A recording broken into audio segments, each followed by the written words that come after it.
Muy buenos días. Estamos ahora con un tema que personalmente me apasiona y que es muy importante en la práctica odontológica, ¿no? Que es el manejo de las complicaciones en odontología. Hablemos de complicaciones quirúrgicas, postquirúrgicas en odontología. Dentro de las complicaciones, ¿qué es una complicación? Es una circunstancia en la cual se produce un segundo síndrome o una segunda enfermedad después de uno primero que trae el paciente. Es decir, el paciente viene por un diente retenido, ¿no? Nosotros realizamos la extracción dentaria y se produce un edema, un hinchazón, dolor. Eso dentro de los más frecuentes.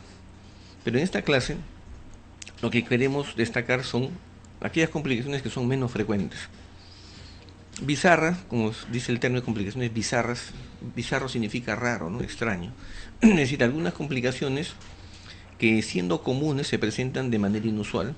¿No? De repente, pronto una alveolitis seca que en lugar de cicatrizar en una semana, tarda pues un mes y medio, 2 meses en cicatrizar.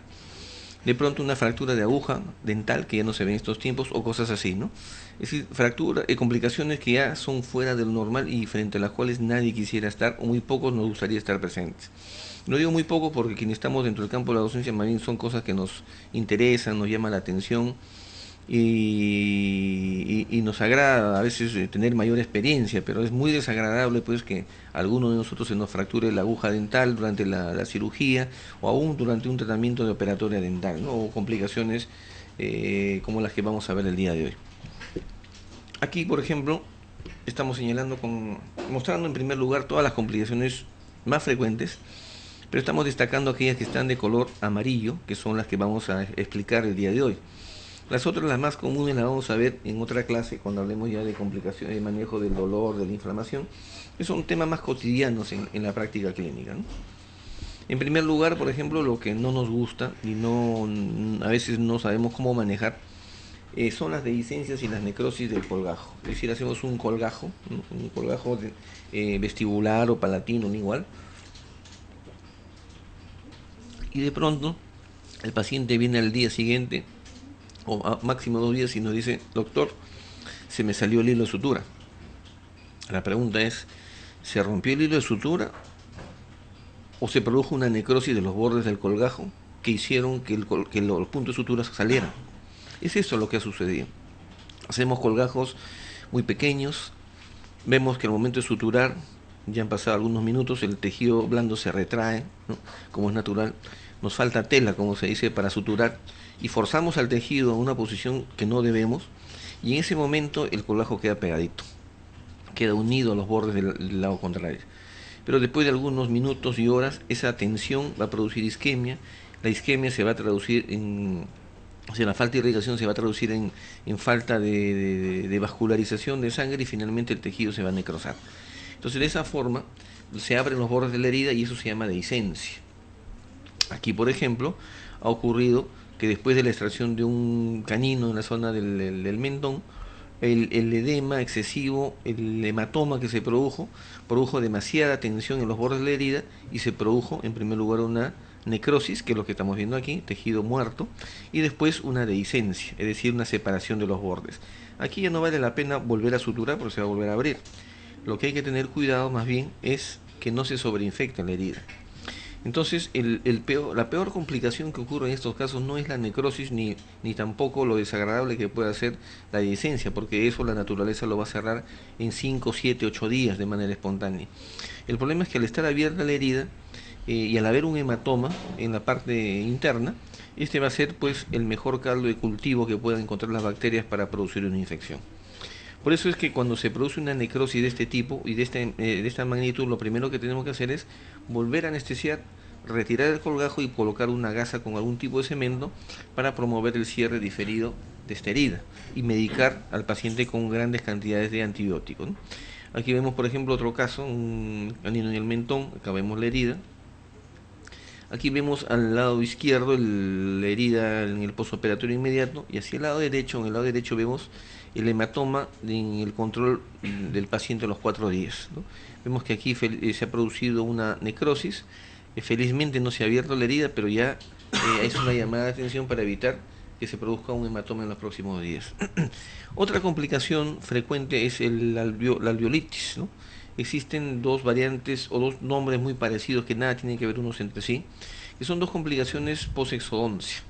La alveolitis seca, llamada también alveolitis fibrinolítica, alveolo seco, dry socket en inglés, y la alveolitis húmeda, que es básicamente la contaminación o la putrefacción del coágulo. En el caso de la alveolitis seca, ya está muy discutido este tema, respecto a que se trata más bien de una fibrinólisis del coágulo, es decir, se ha producido un desprendimiento del coágulo después de la extracción, y ese desprendimiento del coágulo lo priva al tejido del apósito natural que constituye el coágulo.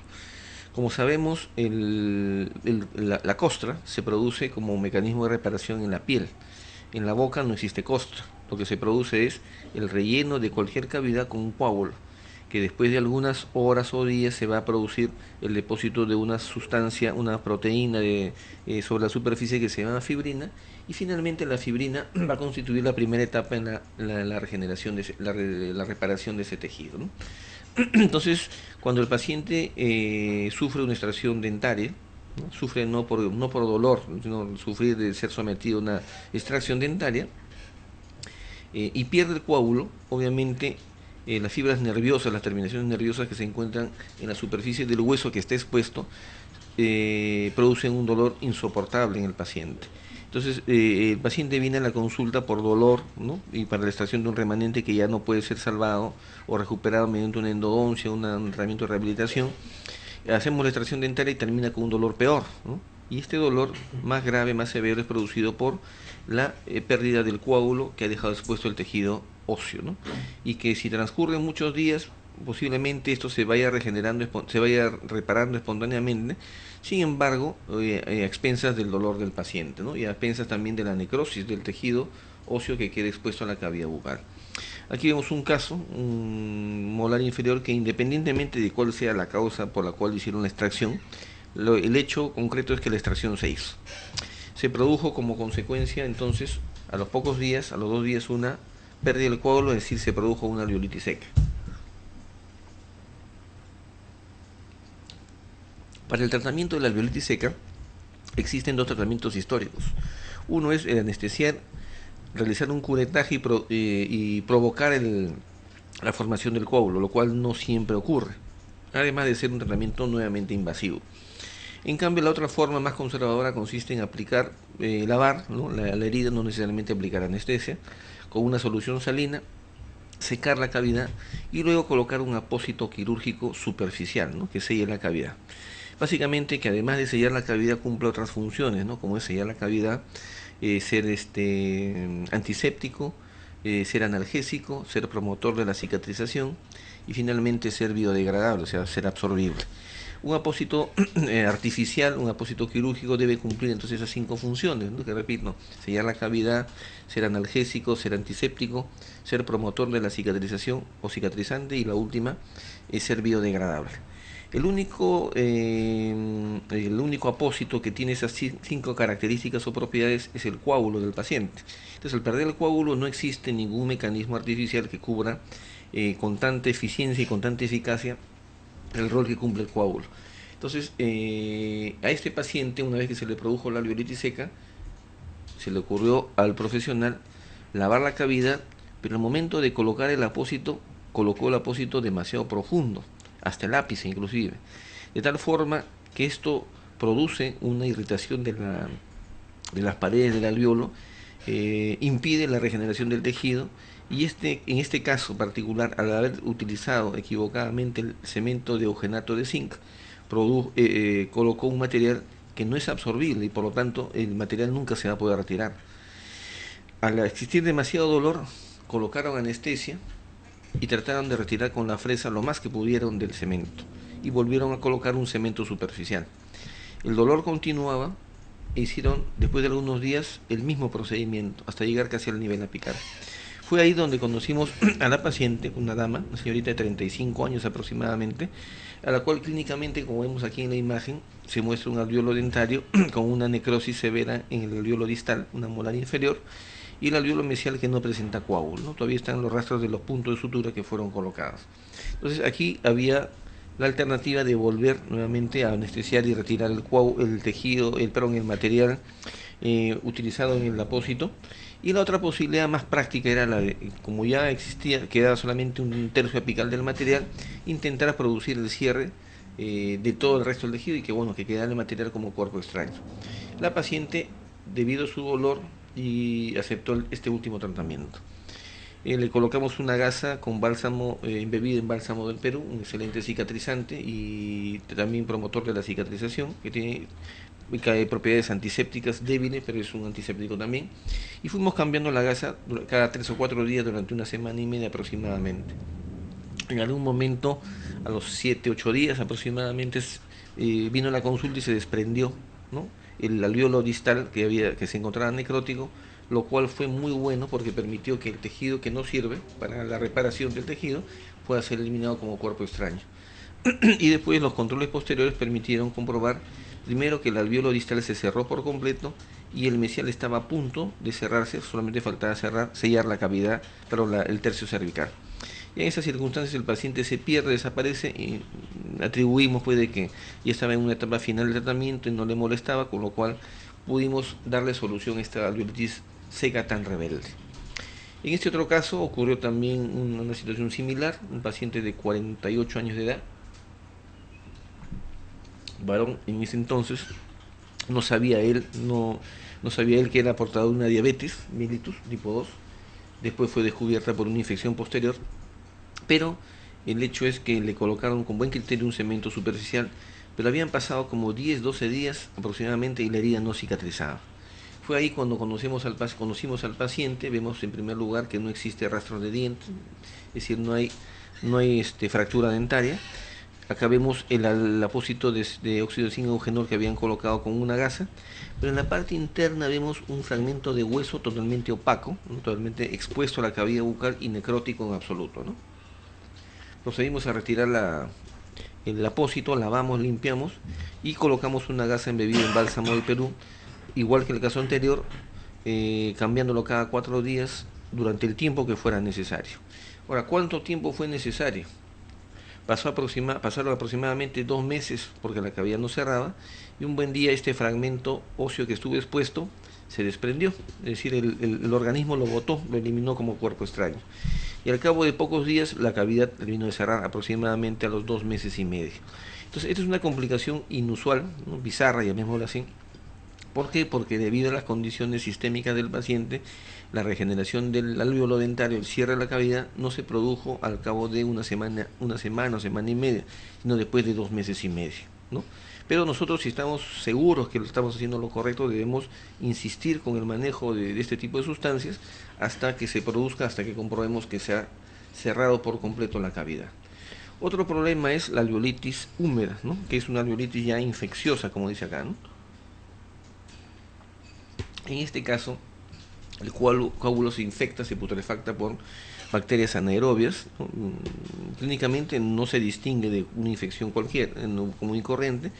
El único antecedente es que hemos hecho una extracción dentaria, uno o 2 días antes, y el paciente presenta un olor fétido, un olor realmente a putrefacción en la boca, ¿no? Esta alveolitis húmeda tiene 3 tipos de presentación clínica, una de ellas en la cual hay un sangrado continuo del alveolo y que equivocadamente puede ser atribuida a una discrasia sanguínea, ¿no? La primera causa de sangrado post-exodoncia es la alveolitis húmeda, no es la discrasia sanguínea. Por lo tanto, lo primero que tenemos que hacer, siempre y cuando hayamos descartado enfermedades sistémicas por herencia o intrínsecas en el paciente, es eliminar el coágulo inmediatamente, con lo cual el sangrado de la alveolitis húmeda desaparece. La otra presentación es la alveolitis húmeda con la presentación de un hipercoágulo, es decir, el paciente viene con un coágulo inmenso que sobresale por fuera del alveolo y a veces puede cubrir por completo varios dientes, que también es una forma de alveolitis húmeda, donde el tratamiento consiste también en anestesiar al paciente y hacer el curetaje o la limpieza completa del alveolo dentario, ¿no? Y ahí vemos el coágulo que ha sido retirado, vemos que es de color negro y el olor es sinceramente maloliente. Aquí vemos otro caso de alveolitis húmeda después de la extracción de un tercer molar inferior. El coágulo está de color negruzco, ¿no? El dolor es insoportable, puede haber sangrado o no, pero el dolor es insoportable en el paciente. Acá vemos otro caso de alveolitis húmeda después de la extracción de un canino en el paladar. Es típico el coágulo de color negro, ¿no? Cuando cureteamos sale este coágulo de color totalmente negruzco y en fragmentos, no sale un coágulo unitario. Acá vemos otro paciente, vemos una vista vestibular donde hay una exposición del hueso en la zona vestibular, pero el coágulo está negro, no es una alveolitis seca, es una alveolitis húmeda. Retiramos el coágulo, ¿no? Este es el coágulo, lo vamos a retirar, lo vamos a curetear, y en este caso particular tenemos que tratarlo ya como si fuera una alveolitis seca. Otros problemas más graves, más serios, que va en relación con la envergadura de la operación, de la intervención quirúrgica, es el hematoma expansivo. El hematoma expansivo, que antiguamente, antaño se le llamaba pues hemorragia interna, es decir, se produce la ruptura de un vaso sanguíneo, es una cavidad cerrada o se ha hecho la sutura superficial y por dentro el sangrado continúa, ¿no? En este caso no estamos hablando felizmente del sangrado de un vaso importante, sino del sangrado medular después de la extracción de una pieza dentaria, ¿no? En este caso, por ejemplo, hubo una hiperplasia fibrosa aquí, que no fue extirpada adecuadamente, se lesionó un vaso, una vena en este caso, no hicieron la sutura oportuna, se colapsó el vaso y después continuó el sangrado, es decir, se produjo un hematoma expansivo. Después de algunos días la complicación fue no solamente el hematoma en la región labial, como vemos aquí, sino también que ocurrió, se produjo un hematoma que se dispersó hasta la región geniana, la región mentoniana y la región cervical, ¿no? Vemos el antes y el después, que bueno, quedó como secuela después de ligar el vaso, tuvimos que hacer una ligadura del vaso yugal y hacer la sutura para después esperar unos 15 a 18 días que desapareciera por completo el hematoma previo tratamiento analgésico y antiinflamatorio. Aquí vemos el pecho de un paciente en la región pectoral que muestra un hematoma de color verde en este caso y en proceso de remisión, después como complicación de una extracción de un tercer molar inferior, ¿no? En el caso de esta paciente, no fue sometida a ningún tratamiento quirúrgico, fue a la consulta para hacerse un tratamiento de operatoria dental. Por un accidente la aguja parece que fue introducida muy hacia el lado vestibular y hacia atrás, lesionando vasos de la región pterigoidea y yugal, con lo cual se produjo un sangrado en términos de unos pocos segundos, ¿no? Entonces la paciente desarrolló en este caso un tremendo hematoma en la región facial. Pero el problema no fue ese, un edema o sea, un hinchazón desaparece en 5 o 7 días, un hematoma puede tardar entre 15 y 20 días en desaparecer. Pero el problema del hematoma es que es un caldo de cultivo que puede facilitar la diseminación de bacterias y en este caso la paciente a los 12 días aproximadamente ya fue remitido a la consulta porque presentaba un acartonamiento, un endurecimiento de la piel, un flemón, ¿no? El flemón es característico pues de una infección por bacterias anaerobias. Entonces, si esta paciente fue simplemente hacerse una curación, un tratamiento de operatoria dental y termina con un tremendo hematoma, eso es una complicación no solamente muy rara, sino también muy grave, ¿no? Tenemos que manejarlo inmediatamente con una alta dosis de antibióticos. Vemos en la cavidad bucal, la boca, una pequeña insinuación de una equimosis que contrasta tremendamente con la imagen, la región facial, ¿no? Aquí en este caso, lógico, por un injerto de mentón que hemos tomado en este paciente y lo hemos colocado en la zona superior, se ha producido un tremendo hematoma de la región mentoniana, ¿no? En este otro caso, ¿no?, vemos un injerto de mentón solamente en el lado derecho que hemos colocado en el maxilar superior para recuperar el volumen y colocar después un implante que desafortunadamente se complicó con un tremendo hematoma del mentón y la región cervical, ¿no? Entonces los hematomas hay que tratarlos inmediatamente con analgésicos, pero con antiinflamatorios y con antibióticos para evitar la sobreinfección. Luego tenemos otra complicación que es poco frecuente pero muy grave, que es el desplazamiento de los dientes al piso de la boca, y esto específicamente durante la extracción de los terceros molares inferiores, ¿no? Aquí vemos un caso en el cual el diente estuvo aparentemente en posición vertical, pero una mala maniobra desplazó el diente hasta el piso de la boca y la parte posterior. Esto es por el lado lingual, ¿no? Vemos este corte axial donde se observa en la parte media esta imagen de poca densidad que corresponde a la faringe. Acá está el diente y acá está la rama, la cara interna de la rama ascendente. Entonces el diente fue desplazado desde aquí, desde su alvéolo hasta atrás, por una mala maniobra. Un corte coronal donde se ve también la posición invertida del diente.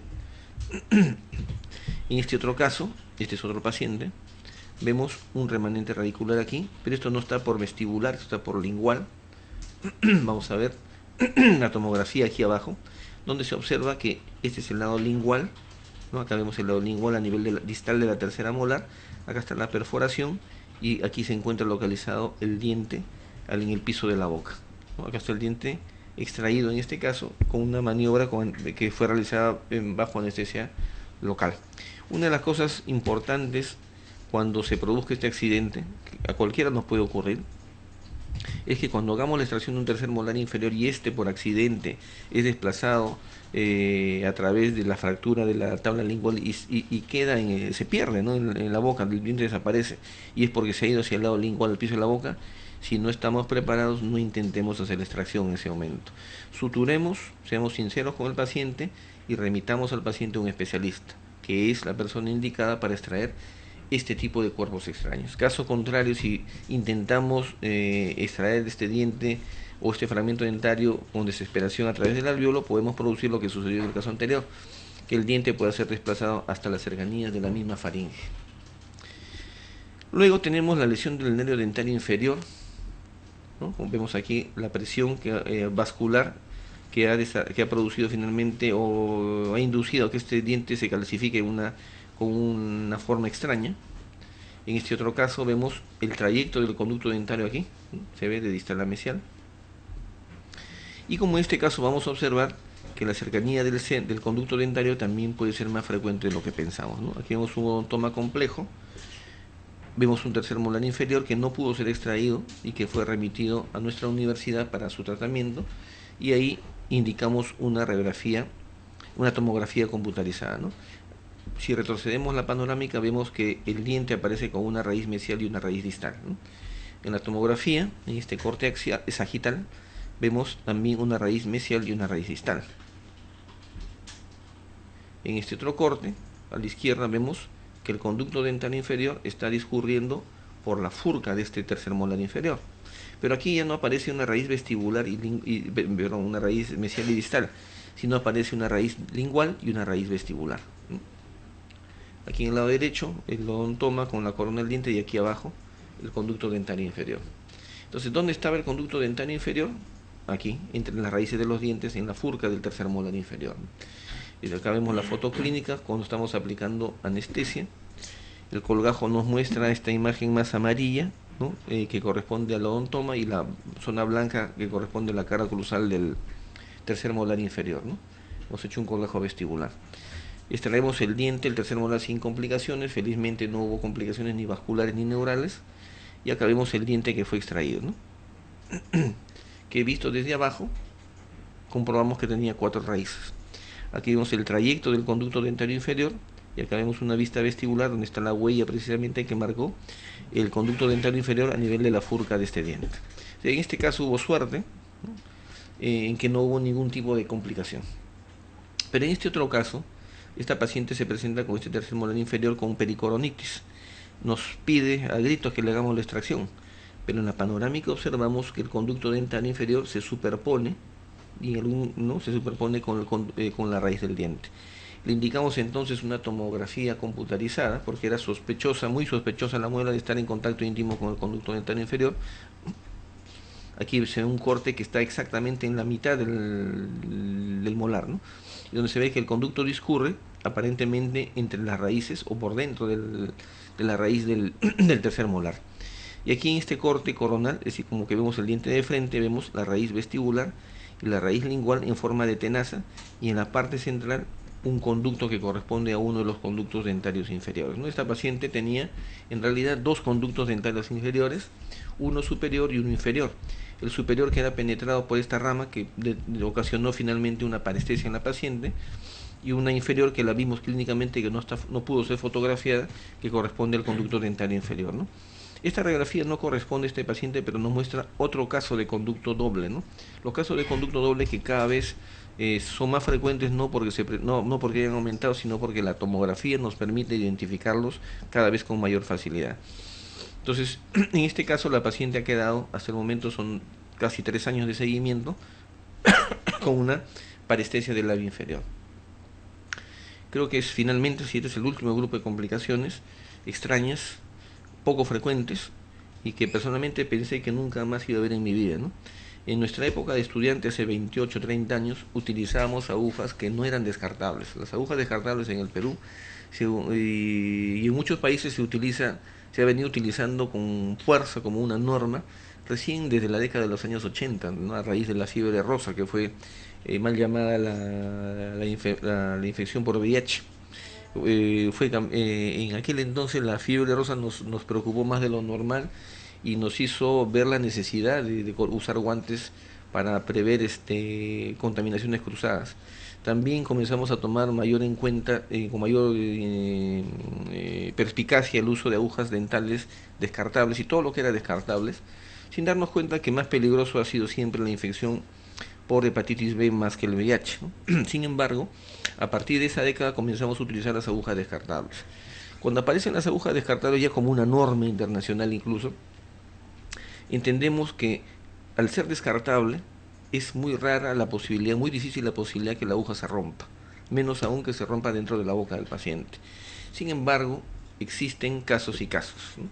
Aquí vemos un primer caso, una radiografía frontal y lateral de un paciente, un varón de 48 años, que al momento de ser atendido, ¿no? Fue atendido realmente a las 9 de la noche, 9 y media de la noche el día sábado, cuando el dentista estaba cansado y donde cometió una imprudencia. La aguja dental que había utilizado previamente para realizar lavados de endodoncia en otro diente fue utilizada para aplicar anestesia troncular. En ese momento la aguja se partió, se rompió y quedó dentro de la boca del paciente. Pero si ustedes ven en la radiografía lateral, aquí al lado derecho, se van a dar cuenta que la punta de la aguja empieza acá, el extremo roto está acá, y la punta está por acá atrás, por detrás y por debajo del ángulo goníaco. Normalmente esta aguja cuando se rompió, debió haber estado acá en el borde anterior de la mandíbula. Pero ¿qué cosa fue lo que pasó? Con la preocupación, con el cansancio, con la inexperiencia y la imprudencia, intentaron extraerle la aguja sin colgajo y solamente ejerciendo presión sobre el tejido blando. Entonces lo que hicieron fue introducir más profundo, más atrás, la aguja dental. De tal manera que cuando el paciente ya llega a la consulta está con una aguja, que acá la vemos en la tomografía computarizada en corte axial, se encuentra acá, más atrás y más abajo de lo normal, y aquí en la reconstrucción 3D también se observa esta aguja, ¿no? Vemos un corte axial también de esta aguja, y finalmente este paciente fue llevado a un centro hospitalario donde no sabemos cuál sea la razón, tampoco pudieron extraer la aguja dental. Pasados aproximadamente unos 6 meses, el paciente comienza a referir un dolor intenso en la zona parotidia, pero por detrás, la parotidia posterior detrás del ángulo de la mandíbula, y ese dolor se comienza a acentuar. Una vez que el dolor se torna casi insoportable, el paciente refiere haber tomado un espejo y con una pinza, maravilla, se extrajo él solo la aguja, ¿no? Pero si ya de por sí el tener un paciente a quien se le fracture o se le rompa la aguja dentro de su boca ya es una cosa de 1 en 1 millón, imagínense uno no sé cuántos millones para que la aguja sea expulsada por sí sola. Realmente es un caso inusual y no hay que esperar que ocurran esas complicaciones, ni mucho menos cuando se produce la complicación intentar uno extraerlo cuando uno tiene la experiencia suficiente. Este sí es un caso también para el especialista. En este otro caso vemos otra aguja que se rompió en otro paciente, pero aquí sí vemos que la aguja está en el lugar indicado. Quiere decir que apenas se rompió la aguja, el colega nos llamó por teléfono y le dijimos, bueno, esto no hay que tocar, sino hay que traerlo para ver y determinar dónde está la aguja. Entonces, con la ayuda de la tomografía computarizada, pudimos verificar que la aguja acá está efectivamente, está acá, justo siguiendo la línea que corresponde a la parte cervical del plano cruzal, quiere decir que había sido bien colocada la aguja, pero estaba rota, acá está el corte, ¿no? El corte coronal. Y aquí vemos una imagen de mayor densidad de adelante hacia atrás. Entonces, con esta referencia y con la ayuda de la anestesia local, pudimos comprobar, pudimos extraer esta aguja que la mostramos acá, ¿no? Vemos una aguja, son más o menos 24 milímetros de largo, una aguja extra larga, quiere decir que habían utilizado una aguja de 29 o 31 milímetros, cosa que de por sí también es demasiado larga. Pero esto también ocurrió por utilizar la aguja más de una vez o en diferentes zonas de la boca, ¿no? Entonces, el cuidado, la recomendación es que las agujas son descartables, ¿no? Uno, y no solamente son descartables para el paciente, sino descartables para cada procedimiento odontológico que realicemos. Si hacemos una endodoncia o aplicamos anestesia en un lado de la boca y terminamos el procedimiento, no utilicemos la misma aguja para el lado contrario, menos para colocar anestesia troncular, ¿no? Acá vemos, como repito, la aguja dental después de haber sido extraída. Y para que el paciente esté tranquilo y con una manera de comprobar, una manera sana de comprobar que hemos resuelto el problema, tenemos el corte que hemos hecho en la panorámica preoperatoria y la posoperatoria para comprobar que hemos efectivamente retirado toda la aguja y evitar también problemas de tipo legal con el paciente. Y cuando pensé que ya no iba a haber más otra aguja dental, apareció otro paciente, un tercer paciente, un colega en este caso, a quien le habían colocado tratamiento, ¿cómo se llama? Anestesia infiltrativa para hacer un tratamiento dental en esta última molar, ¿no? Aquí vemos en este caso que la aguja se ha roto, es una tremenda aguja en esta zona, pero felizmente en esta zona molar superior el único plano anatómico o los únicos planos anatómicos son la mucosa, la submucosa y el periósteo, que lo desprendemos con el colgajo. Es decir, intuimos que la aguja debería estar entre el hueso y el periósteo. Así que levantamos un colgajo vestibular con anestesia local y ahí nomás por debajo, por encima, del hueso, estaba la aguja dental que aquí ha sido extraída, ¿no? Entonces mostramos una aguja nueva abajo y aquí encima la aguja que fue extraída, ¿no? El doblez ha sido ya durante la extracción, ¿no? Para poder pinzar durante el pinzado de la aguja. Entonces, en conclusión, la ruptura de las agujas dentro de los tejidos, en este caso los tejidos blandos, es responsabilidad exclusiva del dentista, ¿no?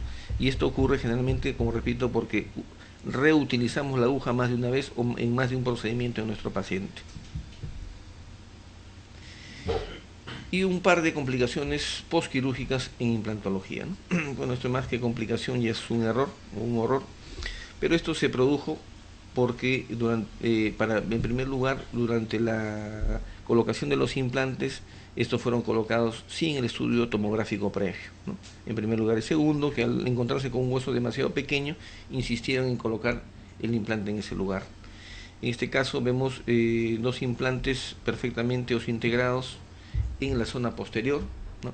Pero que presentaban una molestia gingival debido a que son implantes que no son funcionales, ¿no? Y que tuvieron problemas posteriores, ¿no? Tuvieron que dejarse sin corona y sin utilidad. Realmente han sido dos implantes innecesarios en esa zona. Y aquí en este caso vemos un implante Tramonte, no es malo, es un implante muy bueno, como todos los implantes, pero ocurrió que en algún momento el paciente experimentó una movilidad de la corona, una exposición y una movilidad del implante en esta zona. Esta es la periapical previa.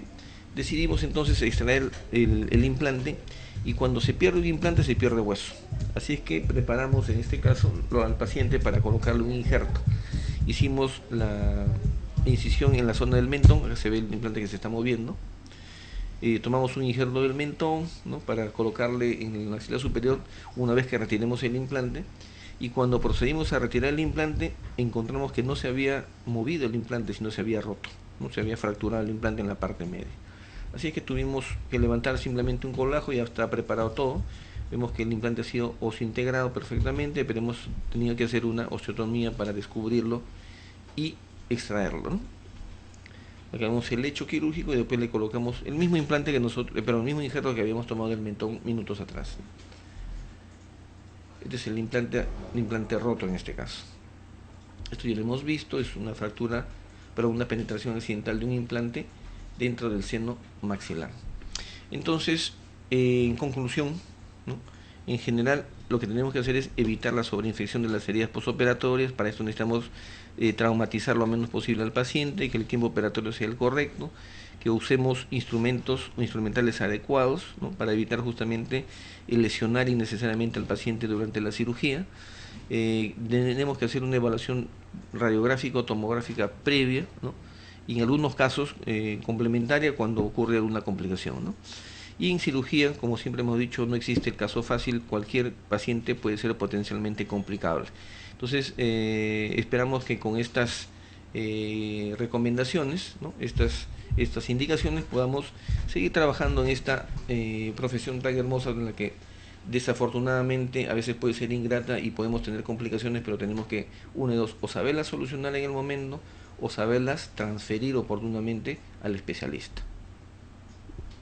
Con la imagen de mi libro, ¿no?, publicado por la editorial Ripano hace algunos meses, los dejamos por esta vez y continuaremos la próxima semana.